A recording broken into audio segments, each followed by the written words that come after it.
Township Entrepreneurs Stories is a web series proudly brought to you by T. We profile small businesses nationwide that are providing services and products ekasi. I am Khaya, Burwana, founder of Agrikey farming. We are based in Mfuleni. We started in 2019. I started the business because there's a gap. I saw a gap in the market because most poultry farmers are far in Stellenbosch and Paarl. So we didn't have any locally based farmers. So that's why I started. I saw the gap in the market. Our products, we have layer chickens that produce eggs. We have eggs. We also have piggery, so we also sell pork. We also sell a compost as well.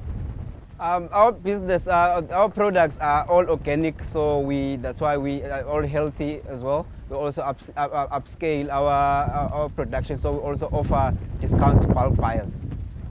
We can get in touch with me. We are available on Facebook, it's Agrikey Farming, on Instagram as well, Agrikey Farming, Twitter at Agrikey1. Hi, my name is Khaya and I'm a Township Entrepreneur.